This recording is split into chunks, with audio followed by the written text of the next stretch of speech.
Hey tout le monde! Je n'ai clairement pas eu le courage d'enchaîner avec une seconde vidéo lorsque j'ai fait mon bilan couture que vous devriez avoir vu précédemment. Donc on se retrouve dimanche 27 avril je crois pour continuer ce bilan avec les pièces que j'ai cousues encore une fois entre février et mars et il y en a courant avril, enfin durant le mois d'avril. Donc je vais vous montrer ça maintenant. Avant de commencer, je vous parle juste de ce que je porte. C'est la blouse Camélia de Direndo. Donc c'est un patron où vous avez deux déclinaisons possibles avec des manches de ce type avec des volants. Ou alors simplement des manchons simples. Et vous avez aussi le col soit rond, soit le col... je suis dérangée par un petit chat qui est juste ici que vous ne voyez pas. Par un col rond ou un col classique pointu, enfin un col classique qui est pas arrondi, voilà. Je vous montre le petit chat. Voici le petit chat qui s'appelle Pauline et qui s'en va tout à l'heure. Je sais pas si vous entendez les ronrons. Je vais devoir te poser parce que c'est pas très pratique.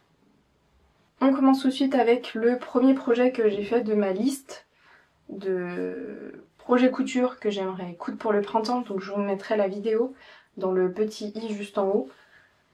Alors je l'ai mis sur cintre mais je pense que ça va rien donner. Ouais, je pense que vous allez pas voir grand chose comme ça. Il s'agit de la robe Oni de Evelyn Pattern. Patron qui est assez versatile parce que vous pouvez le faire en robe longue, robe courte, mais également en maillot de bain. Moi je suis partie sur la robe longue ou mi-longue, je ne sais plus. Il y a peut-être une possibilité de la faire encore plus longue. Je crois que oui, il y a 3 tailles. Et donc je l'ai fait dans un jersey que je vous avais présenté pareil dans les projets, qui est un jersey je crois de chez Loli Shop, mais je suis plus très sûre, dans les teintes gris anthracite.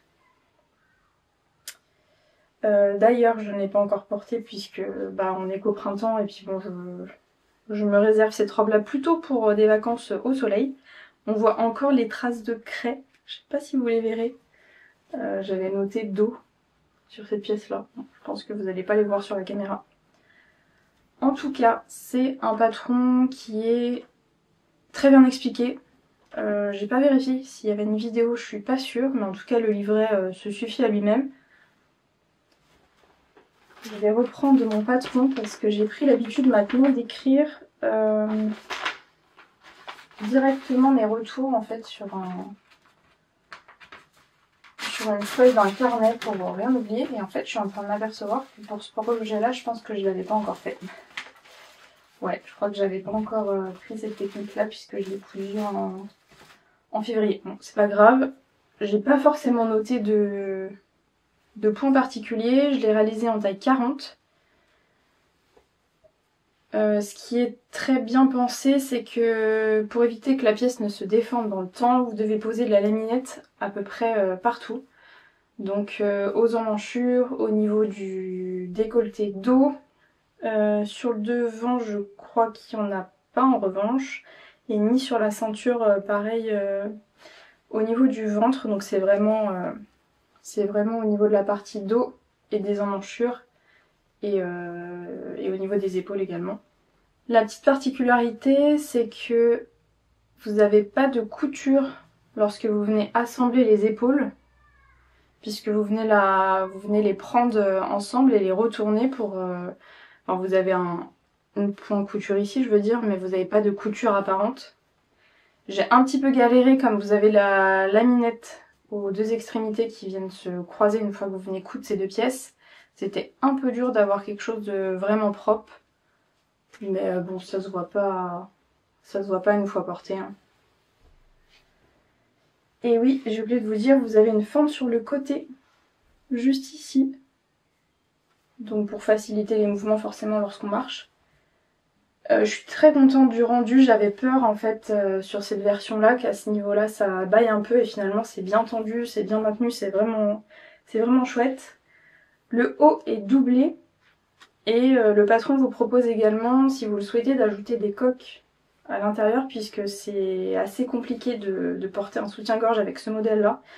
Moi, ce que je vais faire, c'est que j'ai récupéré des coques en mousse sur une brassière que j'avais et qui est en train de partir en lambeaux.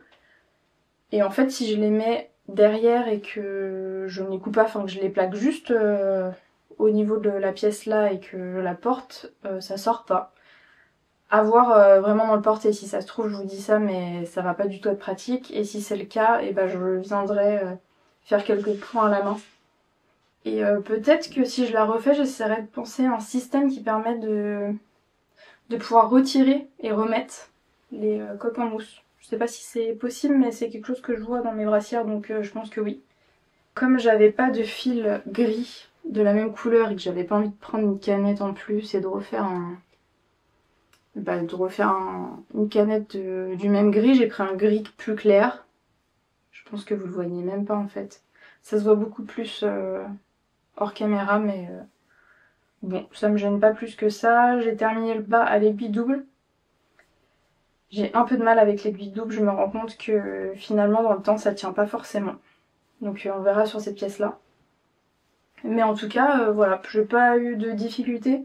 Je pense que c'est vraiment au niveau de la morphologie, si vous avez, je sais pas, un buste plus petit ou alors une poitrine moins généreuse que la mienne ou quoi, il faudra peut-être penser à faire des modifications. Mais en tout cas, pour moi, ça match très bien. Je suis en train de voir que là, j'ai pas du tout bien fait mes raccords de couture. Ça a dû complètement bouger lorsque j'ai surjeté. Bon, bref. Ah oui, chose que je vous ai pas dit en fait. Si, j'ai fait une modification. J'ai agrandi la pièce du haut de 2 cm, donc vous avez une ligne de coupe. Donc moi j'ai coupé là où c'était indiqué et je suis venue rajouter 2 cm. Parce que justement comme j'ai une poitrine... comme j'ai de la poitrine, je me suis dit que j'avais peur que ça soit trop petit et qu'on voit vraiment les formes. Donc j'ai pris le parti de rajouter 2 cm. Et je pense que j'ai bien fait parce que sinon ça serait vraiment... j'aurais pas été à l'aise.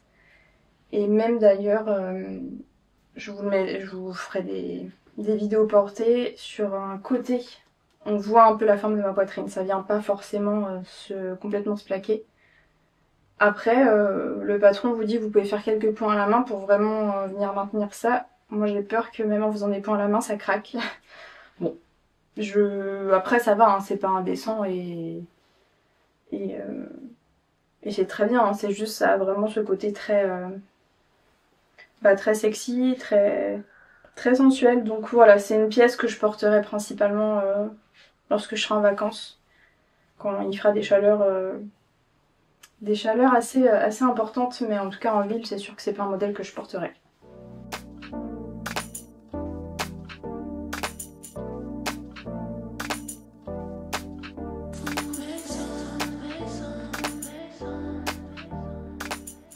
Et comme j'ai utilisé qu'1,50 m à peu près pour ce patron et qu'il m'en restait tout autant, j'en ai même d'ailleurs utilisé beaucoup moins, et ben je me suis dit que j'allais refaire une mandi dress, je vais dire pipa dress, pas du tout.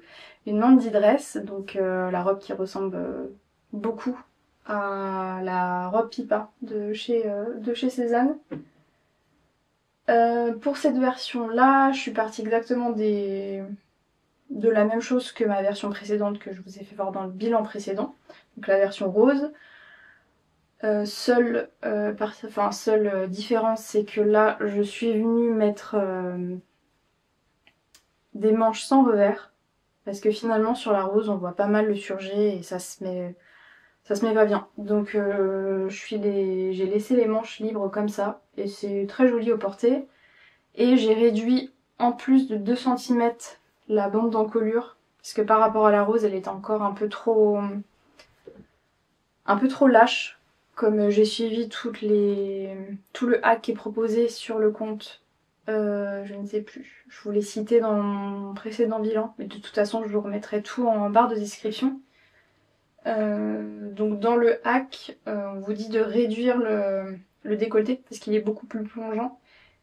Et pour la finition du col, c'est vraiment un point zigzag si je me trompe pas, ou voilà, il n'y a pas de bande d'encolure ajoutée. Moi j'en ai rajouté une, enfin j'ai pris celle du patron, et du coup je l'ai réduit pour vraiment que ça vienne coller à la forme du col.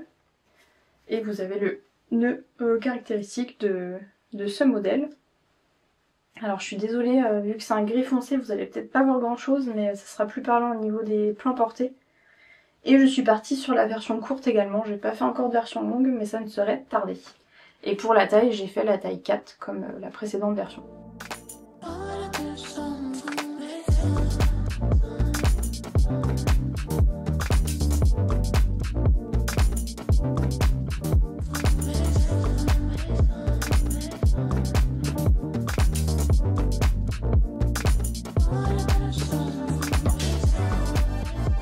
Et vu qu'il me restait encore des chutes, et bah pour pas changer, j'ai fait des culottes de chez Atelier Guillemette. Donc je vous les montre en tas. Donc j'ai fait la culotte Jacqueline. J'ai même repris une chute de Jersey Rose. Avec toujours l'élastique que j'ai en stock qui matche super bien. Donc j'en ai fait une comme ça. J'ai refait une Jacqueline, mais cette fois avec l'élastique blanc. Et ouais, j'ai toujours mis un fond de poche, un fond de culotte dans le Jersey Rose. Et pour le dernier modèle, j'ai fait cette fois le shorty Alfred. Donc vous avez une couture en fait dans le dos. Et c'est beaucoup plus shorty que culotte. Et là, je suis partie sur l'élastique noir et j'ai pris une autre chute de jersey que j'avais dans mon stock. Un jersey rayé bleu marine. Et vraiment c'est des modèles, je suis trop bien dedans. Et j'ai complètement fini mon coupon, donc ça c'est super satisfaisant. Et pour la taille, j'ai fait une taille M. Enfin je fais toujours des tailles M sur ces deux modèles là et ça va parfaitement. Je vais ensuite vous parler d'un patron qui je pense doit vraiment être dans mon top 5, si ce n'est dans mon top 3. J'adore ce patron là, c'est la robe Naïs de Ma Petite Fabrique. Donc c'est Naïs parce que vous avez également le modèle Anaïs. Donc là c'est Naïs qui est une robe vraiment classique qui s'apparente un peu à leur robe chemise mais cintrée. Et pour cette version là, parce que mes deux précédentes j'ai fait justement la version cintrée, là j'ai fait avec la jupe cercle. Donc ça a vraiment cet effet volanté sur le bas qui est super beau. Je l'ai réalisé dans une viscose Églantine et Zoé que j'ai acheté grâce au bon cadeau que j'avais eu pour mes 30 ans. Donc j'avais acheté ça chez Ma Petite Mercerie. Mais vous pouvez la retrouver sur mon avis Mondial Tissu ou même sur le site Églantine et Zoé. Je trouve vraiment ce motif super beau. Je suis vraiment fan. Donc c'est une robe qui demande un peu de patience parce qu'il y a pas mal d'étapes. Vous avez des poches, donc c'est des vraies poches sur le devant. Avec un col classique, c'est pas un col tailleur. Sur Anaïs vous avez un col tailleur, mais là c'est vraiment le col classique. Vous avez ensuite toute une patte de boutonnage. Et pour le coup ça c'est une patte qui vient se faire. Moi j'avais pas l'habitude de ça, c'est pas une patte qui est déjà comprise dans le patron, c'est une patte que vous venez coudre de mémoire endroit contre envers et vous venez la remettre sur le devant pour la recoudre ici. Faudrait que je reprenne le patron là, j'ai plus tellement en tête. Mais en tout cas, vous venez déjà l'assembler sur l'envers pour la rabattre sur le devant. Il faut bien marquer au fer pour ensuite venir surpiquer tout en bas de la patte de boutonnage. Il faut d'ailleurs l'entoiler et moi j'ai pris un coton. C'est quelque chose, je vous ai dit, que je fais souvent. Donc j'ai pris un coton. Est-ce que j'ai pris un coton ici? J'ai un doute en fait. Je me demande si j'ai pas pris justement un thermocollant. Non, j'ai pris un coton. Je vous expliquerai pourquoi, mais j'ai pris un coton, donc je suis venue entoiler les manches, la patte de boutonnage, les rabats de poche et le col. Et en plus de ça, la ceinture, où pour le coup j'ai vraiment galéré avec le coton. Comme là c'est une viscose et que je l'ai entoilée avec un coton, bah, j'avais des différences de taille parce que la viscose a dû un petit peu bouger. Donc c'était hyper galère à coudre. Mais j'y suis arrivée. Et j'ai pris des boutons que j'avais en stock, qui sont sur les tentes argentées et qui se marient super bien avec le modèle. Et pour le coup, là je vous ai pas dit aussi, mais j'ai choisi une finition manche longue avec poignée et fente indéchirable. Mais vous pouvez également faire des manches papillons et des manches courtes avec un nœud. Ça je pense c'est un modèle que je ferai aussi parce qu'il a l'air super joli. Et ensuite j'ai acheté l'extension justement pour faire la version jupe cercle. Parce qu'elle n'est pas, comprise dans le patron de base. C'est une extension qui est à 2 € je crois. Donc voilà pour ce modèle. Qu'est-ce que je peux vous dire d'autre? Elle est finie aux coutures anglaises au niveau de la jupe. Mais par contre pour ce qui est manche et taille c'est surjeté. Et je crois bien aussi... Ah non pardon. Les manches ici c'est des... Enfin sur les côtés plutôt. C'est des coutures anglaises. La jupe couture anglaise. Et ensuite les emmanchures et la ceinture c'est surjeté. Voilà. C'est un modèle que je trouve vraiment très joli. Je pense, peut-être que vous le verrez, mais je pense qu'il y a peut-être un décalage quand j'ai fait l'ourlet, parce que le devant me paraît un peu plus court que le dos. Faudra que je regarde ça. Mais ouais, je pense qu'il est un peu plus court. Mais c'est pas du tout dérangeant pour la porter, hein. Je pense qu'il y a peut-être que moi qui le vois. Mais je suis très fan de ce modèle-là et pour le printemps, c'est vraiment parfait. Et je sais plus si je vous l'ai dit, au niveau de la taille, j'ai fait une taille 40.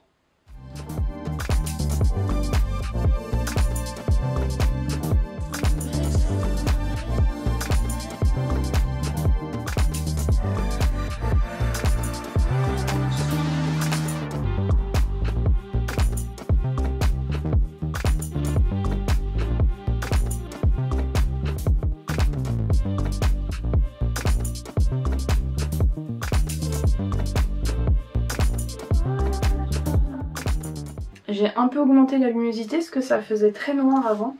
Donc j'espère que ça va être un petit peu mieux. On va changer pour partir sur les bas.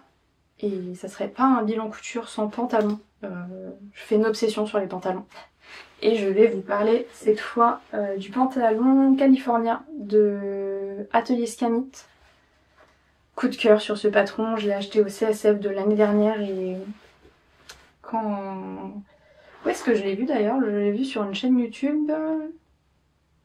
Ah, je crois que c'est sur Charlotte Simon qui avait fait une version short qui lui allait trop bien et du coup je m'étais noté d'acheter le patron.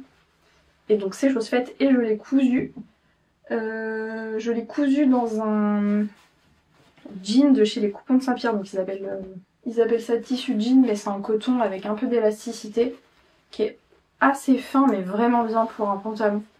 Il y a plein d'autres couleurs, je crois qu'ils ont du blanc, du rose pâle, du bleu, enfin vraiment allez-y parce qu'il est très agréable à travailler. Après je pense qu'au niveau du temps peut-être qu'il va pas mal s'abîmer parce que je pense qu'on le voit déjà. J'ai des petits fils tirés blancs et pour le coup vous allez en voir un là. Quand j'ai cousu cette pièce là j'en avais pas. Bon. Mais en tout cas, il se prête parfaitement pour faire des pantalons. Et pour revenir sur le pantalon California, je vous montre en fait les petites fiches. Alors là, j'ai quasiment rien écrit. Mais en fait, je prends le pli maintenant d'écrire à la va-vite en même temps que je couds les remarques, les choses à modifier pour la prochaine fois. Plutôt que terminer mon projet et devoir prendre un carnet de couture ou un carnet classique et de me remémorer tout ce que j'ai fait. Je préfère avoir une feuille sous la main et écrire directement. Là, j'ai pas écrit beaucoup de choses. Je l'ai fait en taille 42. Et ça correspond bien à mes mensurations. Je pense que si j'avais gradé entre un 40 et 42, ça aurait pu passer. Mais pour un tissu non extensible, le 42 convient parfaitement. Donc pour le modèle, c'est vraiment le pantalon classique. Le jean pantalon classique. Vous avez des poches sur le devant. Vous avez une poche, je sais plus si ça s'appelle une poche à gousset, je ne sais plus. mais la petite poche typique de l'époque où on rangeait sa montre. Avec aussi une poche là. C'est un pantalon qui est fini avec une fermeture éclair, c'est pas une patte de boutonnage dessous. Et pour le coup, elle est vraiment bien cachée.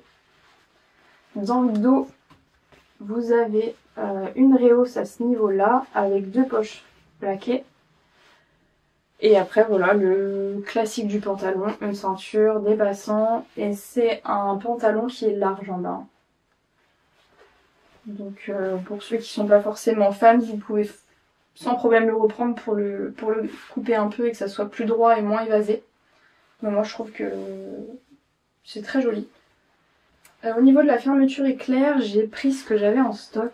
Et en fait, vous voyez, j'ai des grosses fermetures comme ça. Et avec le rabat devant, le pont, ça fait une petite bosse. Donc quand je le porte, ça se voit en fait. Donc peut-être que je changerai la fermeture éclair pour partir sur quelque chose de plus classique et plus fin, comme ça au moins ça se verra pas. Mais bon après il reste portable. Le bouton, c'est un bouton que j'avais dans mon stock que j'ai mis. Pour la petite touche finale, j'ai mis une étiquette de chez Romarine Couture. Je trouve que ça va très bien avec cette couleur. Et au niveau des modifications, j'ai fait un premier repli de 2 cm, puis un second de 4,5 car je crois que le patron, on vous dit de faire 1 puis 3. Mais en tout cas, il est vraiment très très long. Je pense que pour la prochaine fois, peut-être que je le réduirai même. Après, ça fait des ourlets, des gros ourlets sympas. Enfin, moi, je trouve que c'est joli sur des pantalons. Pas forcément sur des robes, mais sur des pantalons, c'est plutôt sympa. Vous avez pas mal d'étapes avec des surpiqûres. Donc vraiment sur tout ce qui est pièces poche, sur les rehausses aussi. Alors là, c'est une technique que je ne connaissais pas au niveau de la couture, mais en fait, on vous dit c'est une pièce que vous venez coudre une première fois et que vous venez en fait rabattre et coudre de nouveau. Donc en fait, la marge de couture, elle est emprisonnée à l'intérieur. Donc ça, c'est des coutures rabattues, si je me trompe pas. Voilà. Et oui, je vous ai pas dit, au niveau de l'intérieur, j'ai tout gancé avec le coton dans lequel j'avais fait mon pyjama Oya de Jolie Lab. En fait, j'avais fait du biais et finalement, comme j'ai tout fait en couture anglaise, il m'a pas servi. Et j'ai pu le réutiliser sur celui-là. Je l'ai même fait sur le soupon, etc. Donc c'est vraiment très très propre. Je pense que c'est un des pantalons les plus finis, réussis que j'ai fait jusqu'à aujourd'hui. Donc je suis ravie de cette pièce. Je vous l'ai présentée déjà sur Instagram. Après, peut-être que ça me fait pas mal de plis. Alors, est-ce que c'est parce que au niveau des jambes, c'est un peu trop grand et qu'il faudrait que je reprenne? Ou alors est-ce que c'est juste simplement la forme qui fait ça? Je sais pas. Mais en tout cas, j'aime beaucoup cette pièce. Aussi, ce que je vous ai pas dit, et ça c'est franchement appréciable, les passants sont pris dans la ceinture en bas et en haut. Parce que très souvent sur les patrons, on vous dit déjà effectivement de les prendre entre le pantalon et la ceinture. Donc sur le bas, ils vont être vraiment pris en sandwich. Par contre, sur le haut, on vous dit après de faire un repli de 1 cm et de venir coudre dessus. Sauf que soit il faut surjeter les bords, soit parfois il y a des patrons qui vous disent de pas le faire. Mais à force de passer une ceinture, bah ça effiloche pas mal le tissu et ça se voit. Alors que là, comme c'est pris avec la ceinture, bah ça a vraiment un effet nickel. Et je suis en train de me dire que je l'ai fait sur un autre patron pantalon que je montrerai dans un prochain bilan couture. Pour le coup, prends pas cette technique là et je me dis que j'aurais totalement pu le faire. Bon. À retenir pour la prochaine fois. Et aussi pour venir maintenir donc la ceinture sur l'envers, il faut venir piquer dans le sillon tout autour. Et je pense que je l'ai plutôt bien fait. Alors on voit à certains endroits un peu les coutures, mais sinon globalement il est vraiment bien réussi. Je suis hyper contente Je suis très contente de ce projet. Et d'ailleurs, je viens de tilter, mais le tissu, je vous l'ai montré dans mon précédent bilan, où j'ai fait la jupe short sage, c'est exactement le même tissu. Voilà.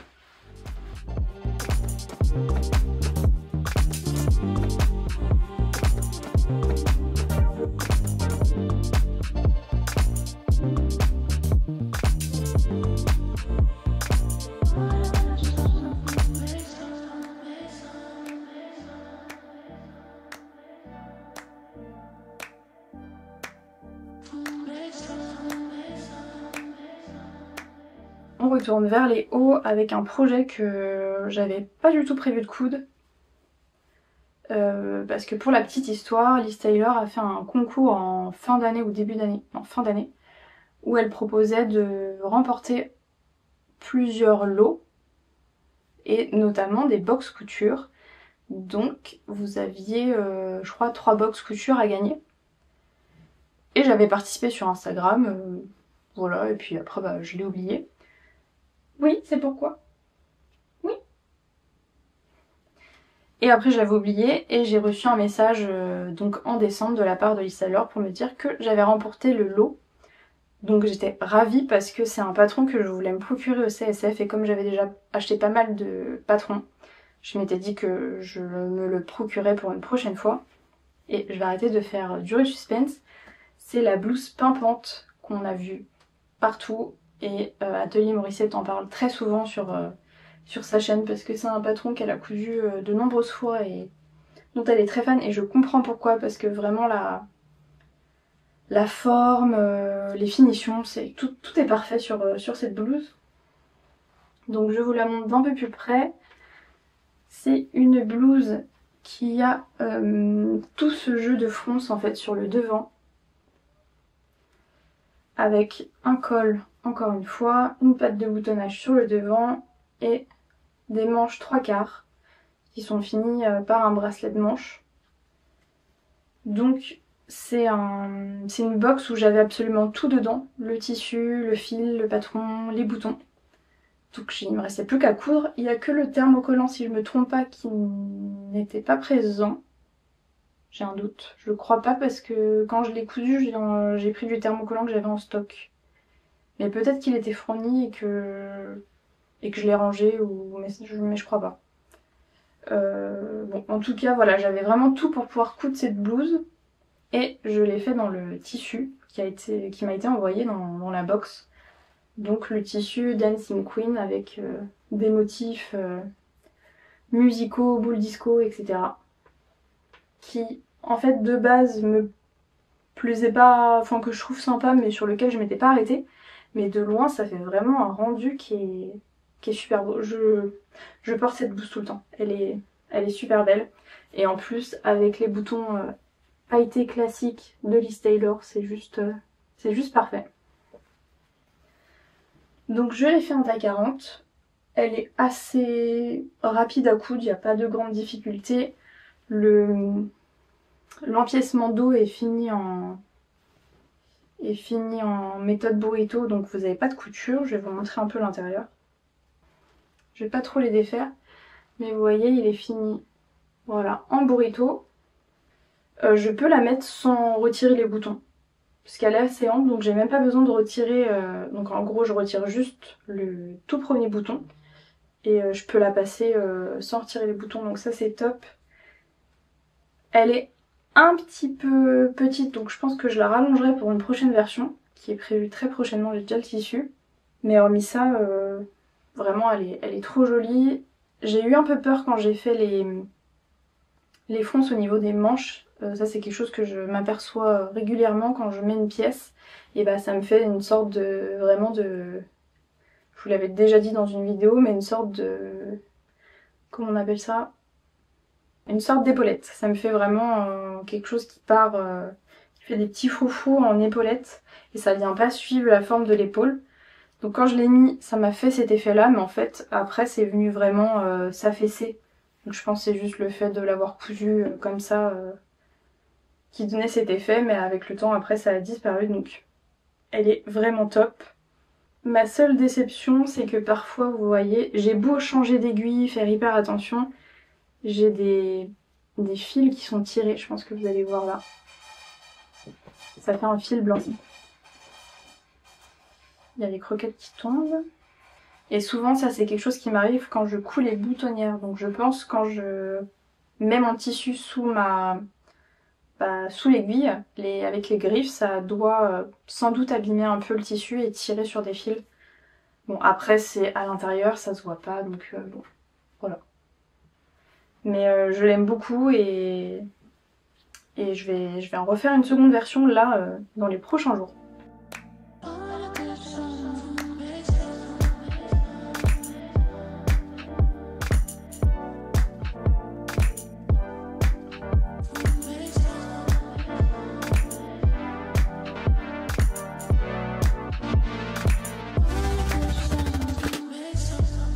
On va repasser cette fois sur un modèle robe qui est un fail, très clairement. C'est pas le modèle, c'est le choix du tissu que j'ai pris. Et c'est un modèle que je vous ai présenté encore une fois dans les projets printemps que je souhaitais coudre. Et donc c'est la robe Amy de Jolie Lab que j'ai fait dans ce polyester orange à rayures. Je sais pas pourquoi. En fait, si je sais pourquoi. Quand j'ai fait ma commande des coupons de Saint-Pierre, j'avais eu vraiment un gros coup de cœur sur les couleurs, sur les motifs de ces tissus polyester. Et parmi ceux-là, il y avait le satin de polyester à motif léopard, dans lequel j'ai fait ma jupe Antoinette que je vous ai montré précédemment. Et je pensais que ça serait dans cette même matière un peu douce, pas rêche. Parce que là, je sais pas si vous entendez, c'est vraiment le polyester de base. Donc à porter c'est pas agréable. En plus j'ai fait les manches 3/4, donc je vais avoir super chaud. Et vraiment la forme comme ça dans ce tissu c'est pas beau. C'est pas beau, je vous montrerai porter. Je pense que je vais la reprendre et la couper pour en faire une blouse, ce sera déjà plus facile. Mais en fait c'est un modèle qu'il faut coudre dans un coton ou dans un tissu qui a un peu de fluidité, un peu moins de tenue quoi, qui est un peu moins rêche, parce que même vous voyez les fronts, c'est pas beau. C'est pas beau. Bon par contre c'est un tissu qui ne se repassait pas, et je suis plutôt fière de mes finitions parce que au niveau des surpiqûres, au niveau du col, c'est plutôt régulier, hein, sincèrement, même les manches. Mais voilà, les fronts ça matche pas. Bon. J'ai même réussi à faire le petit décroché sur l'ourlet du bas. Vous avez une finition où vous rajoutez une bande et vous faites vous faites une ouverture comme ça, qui est plutôt sympa. Et en fait j'imaginais cette pièce là pour l'été avec une ceinture serrée, mais le tissu permettra pas ça, donc c'est pas grave. Ça m'a permis de faire une toile. J'ai fait ce modèle là en taille 40 taille que j'ai validée en fait, ça me va très bien. J'ai bien réussi, je trouve aussi la pâte, je sais plus comment on appelle ça, c'est les pâtes polo, je sais plus comment on appelle ça. Mais voilà, c'est des pâtes avec un petit triangle que vous venez piquer, et je trouve qu'elle est vraiment bien réussie. Contrairement à celle que j'ai fait sur ma version finale que je vous montre tout de suite. Donc pour cette version, je suis partie de la box couture avec le tissu qui était fourni, tissu qui est magnifique, vraiment, je le trouve sublime. C'est un coton qui est très très léger, qui ressemble vraiment à Liberty. Et dans la box, vous aviez soit ce tissu-là, soit un tissu sur les teintes un peu roses, sur lequel j'ai beaucoup hésité, mais vraiment le bleu, il est superbe. Donc j'ai cousu cette blouse en taille 40 comme la précédente version. Je vais prendre les notes que j'avais mis. Oui, je m'étais noté aussi que j'avais utilisé quasiment mon coupon de 3 mètres pour la robe parce que j'avais une laisse de 1,25 m et pas 1,40 m, donc j'ai utilisé 2,80 m. Pour cette version là, au niveau des modifications, j'ai rajouté 10 cm aux manches parce que sur la version orange, c'est des manches, alors j'ai dit 3/4, mais c'est pas vraiment des manches 3/4, ça s'arrête vraiment, on va dire, à ce niveau-là. Donc autant sur l'e-styler, c'est vraiment une manche 3/4 qui va s'arrêter juste en dessous du coude, Donc on comprend que c'est une manche qui est 3/4. Et pour la longueur qui s'arrête ici de la blouse émise, je trouve que c'est un entre-deux où on sait pas trop si c'est prévu comme ça ou si c'est juste trop petit. Donc c'est pour ça que là je suis venue rajouter 10 cm. Et au niveau de la taille c'est très bien, il y a juste qu'en fait j'aurais dû reporter la modification sur mon poignet pour le réduire, puisque forcément il s'arrête un peu plus haut, donc c'est vraiment très grand. Vous le verrez au porté, ça flotte, mais bon, c'est pas très grave, au moins si je veux je peux remonter mes manches. Mais après ça, j'ai fait exactement tout pareil. J'étais en train de voir si j'avais fait des coutures anglaises, mais non, j'ai surjeté les côtés. J'ai eu pas mal de difficultés parce que je pense que j'étais pas concentrée quand j'ai cousu cette pièce-là. J'avais oublié de mettre au niveau de l'empiècement devant et dos, j'avais mis que l'empiècement devant. Et j'avais déjà cousu le col, la patte de boutonnage, donc j'ai tout décousu pour remettre la pièce intérieure. Je sais pas pourquoi, je pense que je regardais une série en même temps et j'ai pas fait gaffe. J'ai remis les petits manchons, c'est vraiment ce qui m'avait plu sur cette version. Et sur le devant, je vous montre, mais c'est vraiment moins bien réussi. Je pense que vous allez voir, là vous voyez j'aurais pu coudre à 1 mm plus bas pour que ça soit vraiment, vraiment à même distance que celui d'en face. Et j'ai pas décousu parce que j'avais déjà décousu à un endroit et en fait les trous de mon aiguille se voient. Et pourtant j'ai pris une aiguille 60 je crois, donc je pouvais pas prendre plus petit. Bon, j'ai essayé une aiguille neuve puisqu'elle n'était pas émoussée ni rien. Donc c'est pour ça que j'ai volontairement laissé comme ça. Parce que bon, le motif est pas uni. Donc on va dire ça se fond un peu dans la version. Et qu'est-ce que j'ai fait d'autre? J'ai rajouté 2 cm sur le bas de la blouse. Et ouais, je m'étais noté de penser à réduire la largeur du poignet si je veux faire une autre version avec des manches longues. Voilà pour cette blouse que j'aime beaucoup. Et pour aller avec cette blouse, je suis ensuite repartie sur des patrons pantalons. Patron, encore une fois, que je vous ai présenté. Patron de tissu d'ailleurs, que je vous ai présenté dans ma vidéo bilan, dans ma vidéo projet printemps. J'ai fait vraiment quasiment tout ce que j'avais prévu, à part 3 projets. Donc je suis plutôt contente. Il s'agit du pantalon Cobalt de Caledonia Dreaming que j'avais déjà réalisé en short, que je vous ai montré sur Instagram et ici. Et donc je l'ai fait cette fois dans un 100% lin sur une teinte bleu canard qui est incroyable. J'adore ce pantalon. Cette fois je l'ai fait en taille 42 et pour le coup j'aurais pu rester sur une taille 40. Dans ma précédente version je l'avais fait en taille 40 et je vous disais justement que j'avais dû mettre le bouton après le pli parce que j'étais trop serrée à la taille. Et avec ça, ça faisait un bourrelet sur la poche qui la faisait ressortir. Donc je m'étais dit sur la prochaine version, je ferai une taille au-dessus. Donc j'ai gradé le patron en faisant une taille 42 jusqu'aux hanches. Et ensuite je suis repartie sur une taille 40 sur les jambes. Et finalement, en fait, comme c'est un tissu qui est un peu fluide, un peu pas vraiment tenu comme l'autre tissu qui était utilisé pour faire des rideaux, je pense que j'aurais pu rester sur une taille 40. Mais bon. Je flotte un peu mais ça tombe pas donc ça va. Et d'ailleurs on le voit, normalement je crois que le bouton est un peu plus rapproché. Moi je l'ai vraiment mis plus loin possible pour que la pièce vienne vraiment se rabattre plus et me tenir mieux la taille. Je vais le retirer du cintre pour ce patron. Il est relativement rapide à faire parce que vous avez ni fermeture éclair ni patte de boutonnage. Vous avez juste 2 boutons qui viennent fermer le pantalon ici. Et ensuite, au niveau de l'ouverture, vous voyez, ça vient se refermer comme ça. Et vous avez ensuite vraiment une poche classique ici. Donc celle-ci, vous pouvez pas vraiment l'utiliser puisqu'elle est quand même ouverte. Le pantalon est fini avec du biais au niveau de la ceinture. Et moi, j'ai utilisé des chutes d'un coton qui, je trouve, se marie tellement bien avec ce vert. Donc j'avais pile poil assez pour faire les poches. Et le biais, je crois qu'il y a juste une poche que j'ai dû faire dans le biais et pas dans le droit fil. Mais bon, c'est pas très grave. Voilà, le pantalon est classique, hein. Vous avez 2 pinces sur le devant, 2 pinces dans le dos, une couture au niveau du milieu dos et une couture milieu devant. Elle vous conseille aussi au niveau de l'entrejambe de venir faire une deuxième surpiqûre, une deuxième piqûre pour bien solidifier cet endroit-là qui est quand même pas mal sollicité. Donc ça c'est quelque chose que je fais automatiquement à chaque patron pantalon. Et après c'est vraiment un patron, vous voyez, où les jambes sont très larges. Hein.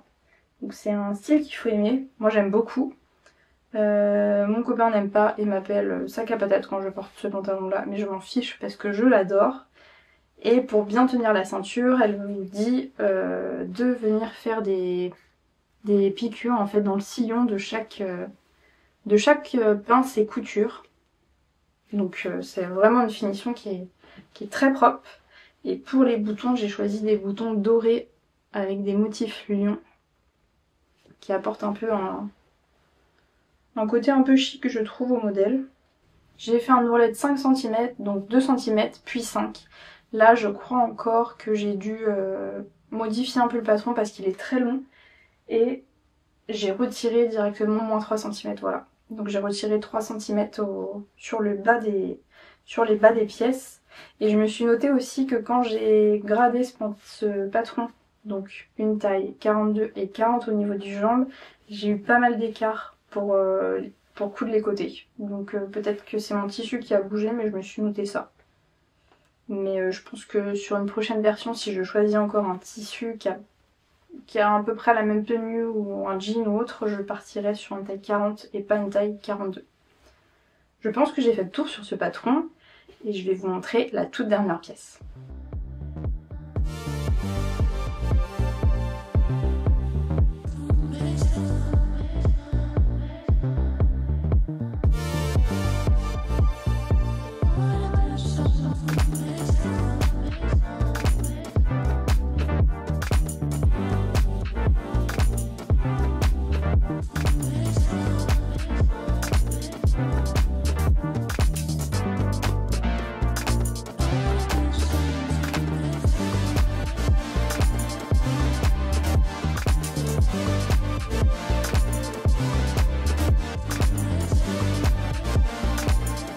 On termine ensuite sur une chemise, encore une fois montrée dans les projets que je voulais coudre pour le printemps. Il s'agit de la chemise Neyla de Couturette. Couturette, c'est un patron que j'avais pris chez Makerist, donc à voir si on peut le retrouver, enfin si vous pouvez le retrouver ailleurs, je vous mettrai le lien si je le vois sur un autre site. Donc c'est un patron que j'avais acheté 2 €. C'est vraiment la chemise classique, hyper ample. Avec encore une fois la méthode du burrito, donc avec un empiècement dos et un empiècement devant. Vous avez un pli creux sur le dos, un col. Il faudrait que j'apprenne le nom des cols, mais un col pas rond, un col classique. Et ensuite toute une patte de boutonnage sur le devant et des manches, bracelets de manches. Pour terminer les manches. J'avais acheté cette viscose bleu ciel exprès pour faire ce patron là chez Dries & Soffen. Alors je l'ai repassé juste avant d'entrer, je l'ai juste posé, vous voyez, sur le lit, et sur le dos on voit déjà des marques de froissage. Donc c'est une viscose qui est très qui se froisse vite, contrairement à celle que je vous ai montrée de Liz Taylor et de Églantine et Zoé, qui se froissent très peu, ou du moins ça se voit pas forcément. Là c'est vraiment une pièce, il va falloir que je fasse attention. Pour revenir sur ce modèle là, je m'étais noté que les marges n'étaient pas incluses, donc il a fallu que je les rajoute. J'avoue c'est un peu plus long du coup, mais bon. Donc j'ai rajouté les marges. Il y avait aussi aucun cran qui était indiqué sur le patron. Donc j'ai pas eu de cran pour positionner le col, j'ai pas eu de cran pour les empiècements dos. Donc en fait j'ai un peu tout deviné. Et pourtant dans son livret elle parle de cran. Donc par exemple le pli d'aisance, je l'ai fait au pif.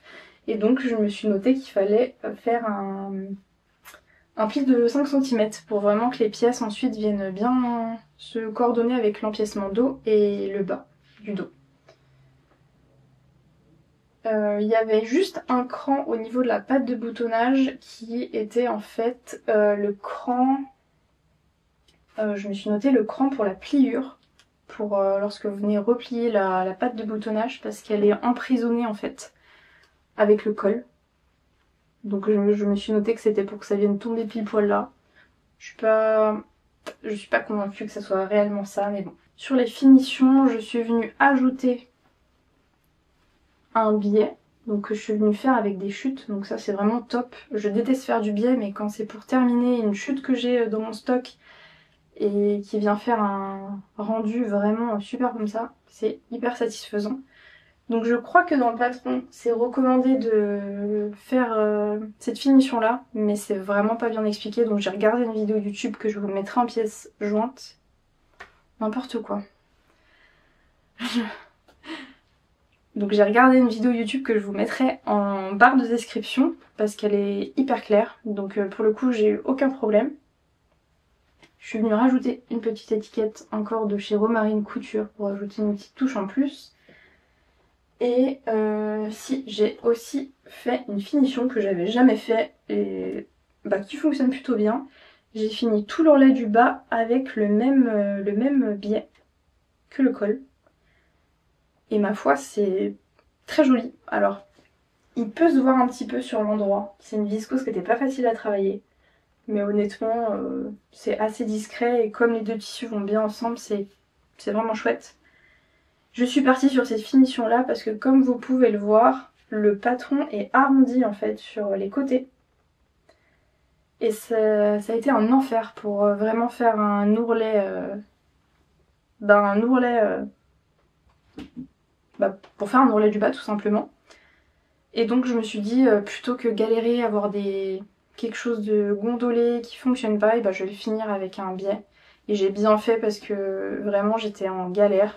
Et même avec le biais, je pense que vous allez voir, vous voyez j'ai dû un petit peu tirer parfois sur mon tissu. Donc ça fait des petits côtés un peu arrondis. Bon, je pense qu'avec le temps ça va se mettre mieux. Mais je suis vraiment contente d'avoir choisi cette finition là parce que sinon je pense que j'aurais pas réussi au niveau de l'arrondi.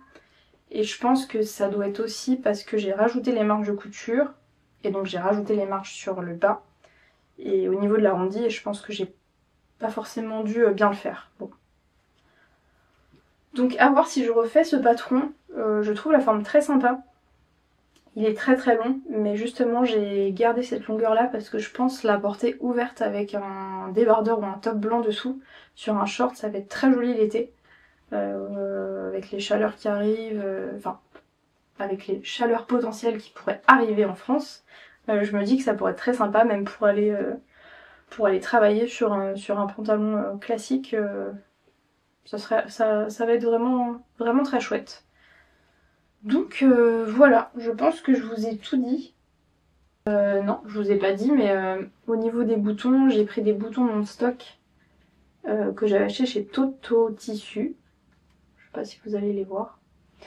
Et normalement, il en faut 6 et je crois que j'en ai utilisé 7. Ouais, j'en ai utilisé 7 comme j'en avais 7. Attendez, 1, 2, 3, 4, 5, 6, 7. Ouais, j'en ai utilisé 7.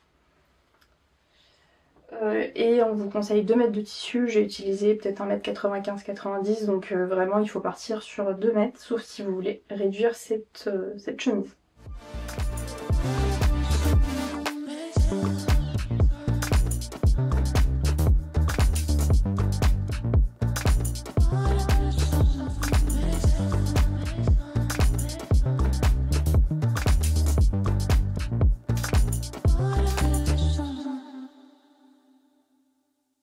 C'en est tout pour ce bilan, j'espère qu'il vous aura plu. Je vous ai montré pas mal de pièces que j'avais pas encore cousues, à part la robe Nice et le pantalon cobalt, et la robe aussi Mandy Dress. Mais je suis très contente des pièces que j'ai cousues, j'espère qu'elles vous auront plu, inspiré. N'hésitez pas encore une fois à me dire en commentaire ce que vous êtes en train de coudre, ce que vous avez prévu de coudre. Ça m'intéresse toujours et on se retrouve très bientôt. Salut!